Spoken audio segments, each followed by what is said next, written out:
नमस्कार भक्तों, जय भोलेनाथ, जय महाकाल। आप सभी का स्वागत है आपके अपने YouTube चैनल भक्ति सागर पर। उम्मीद करती हूँ आप सभी स्वस्थ रहें, मस्त रहें, भगवान का आशीर्वाद सभी पर बना रहे, यही मेरी कामना है।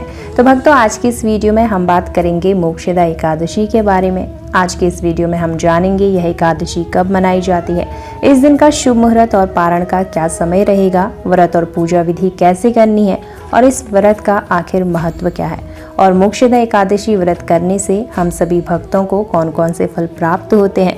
तो भक्तों, अगर आप हमारे चैनल पर नए हैं तो चैनल को प्लीज सब्सक्राइब जरूर करें। अगर वीडियो पसंद आती है तो वीडियो को लाइक करना न भूलें। तो चलिए भक्तों, शुरू करते हैं और विस्तार से जानते हैं मोक्षदा एकादशी की पूरी जानकारी। तो वीडियो पर अंत तक जरूर बने रहें। तो भक्तों, हर साल मार्गशीर्ष मास के शुक्ल पक्ष की एकादशी को मोक्षदा एकादशी कहा जाता है। इस साल यह पावन व्रत सोमवार 1 दिसंबर को पड़ रहा है। यह व्रत खास इसलिए है क्योंकि मान्यता है कि इस दिन व्रत और भगवान विष्णु की पूजा करने से न सिर्फ वर्तमान जीवन के पाप मिटते हैं, बल्कि पूर्वजों को भी मोक्ष की प्राप्ति होती है। शुभ मुहूर्त क्या रहेगा? पंचांग के अनुसार एकादशी तिथि की शुरुआत हो रही है 30 नवंबर को रात 11:14 से।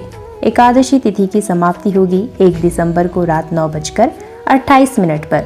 पारण का समय यानी व्रत तोड़ने का समय रहेगा 2 दिसंबर सुबह 6:39 से लेकर 8:40 तक। ध्यान रखें, एकादशी का व्रत बिना पारण किए अधूरा माना जाता है। तो भक्तों, इस व्रत का महत्व अत्यंत अद्भुत है। तो चलिए बात करते हैं इस दिन के महत्व की।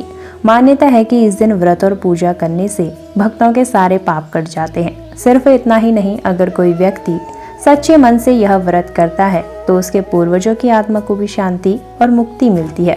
इसी कारण इसे मोक्ष प्रदान करने वाली एकादशी कहा जाता है। एकादशी का व्रत वास्तव में 10वीं से ही शुरू हो जाता है। 10वीं तिथि की रात से ही अनाज, दाल, चावल और तामसिक भोजन त्याग देना चाहिए। भक्त हल्का और सात्विक भोजन ग्रहण कर सकते हैं ताकि अगले दिन व्रत अच्छे से निभाया जा सके। तो चलिए भक्तों, अब बात करते हैं इस दिन की पूजा विधि के बारे में। सबसे पहले ब्रह्म मुहूर्त में उठकर स्नान करें और भगवान विष्णु का ध्यान करें। घर के मंदिर में गंगा जल छिड़ककर मंदिर की शुद्धि करें। भगवान विष्णु की प्रतिमा या मूर्ति को पीले वस्त्र पहनाकर उनका पूजन करें। धूप, दीप, फूल और तुलसी दल अर्पित करें। श्री विष्णु सहस्त्रनाम या गीता पाठ करना इस दिन बेहद शुभ माना जाता है। व्रत रखने वाले पूरे दिन सात्विक रहें और फलाहार करें। शाम को दीपदान करें और भगवान विष्णु को प्रसाद चढ़ाएं। अगले दिन यानी द्वादशी को विधि पूर्वक पारण करें और ब्राह्मण या जरूरतमंद को दान दें। कई भक्त इस दिन निर्जल व्रत करते हैं, यानी बिल्कुल भी अन्न जल ग्रहण नहीं करते, और बहुत से लोग केवल फलाहार या दूध पानी लेकर दिन भर का व्रत करते हैं। इस दिन आपको लहसुन, प्याज, मांसाहार और तामसिक भोजन पूरी तरह अवॉइड करना है। रात में भगवान का नाम जपते हुए जागरण करें, क्योंकि यह इस दिन बहुत ही शुभ माना जाता है। भजन कीर्तन करें, भगवान की स्तुति करें, और वो भी सच्चे मन से और पूरी श्रद्धा के साथ करें। इससे भगवान विष्णु अवश्य प्रसन्न होंगे। तो भक्तों, एक खास बात और है, इस साल की मोक्षदा एकादशी पर ही गीता जयंती भी मनाई जाएगी। आप सब जानते ही होंगे, गीता जयंती उस दिन को कहते हैं जब भगवान श्री कृष्ण ने कुरुक्षेत्र के मैदान में अर्जुन को गीता का उपदेश दिया था। यानी आज से हजारों साल पहले इसी पावन दिन गीता का ज्ञान प्रकट हुआ था। इसलिए इस दिन गीता का पाठ करना, गीता के श्लोक सुनना या गीता का दान करना बेहद शुभ माना जाता है।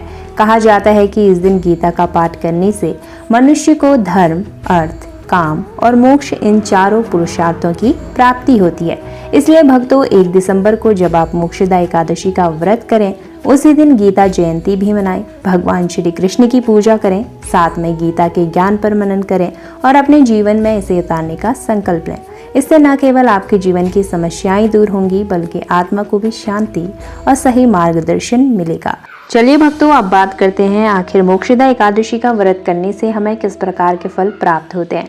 सबसे पहले, इस व्रत को करने से जीवन के सभी पाप मिट जाते हैं। यहाँ तक कि जो पाप हमने जाने अनजाने में किए हैं उनका भी नाश हो जाता है।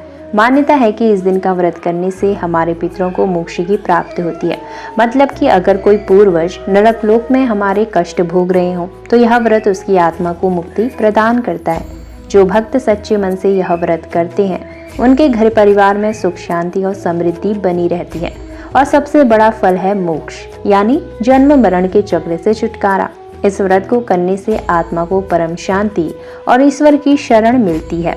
तो भक्तों कहते हैं ना, ओम वासुदेवाय नमः।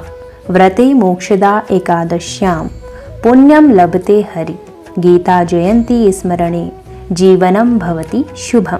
इसका अर्थ है, हे भगवान वासुदेव, मोक्षदा एकादशी व्रत से पुण्य मिलता है।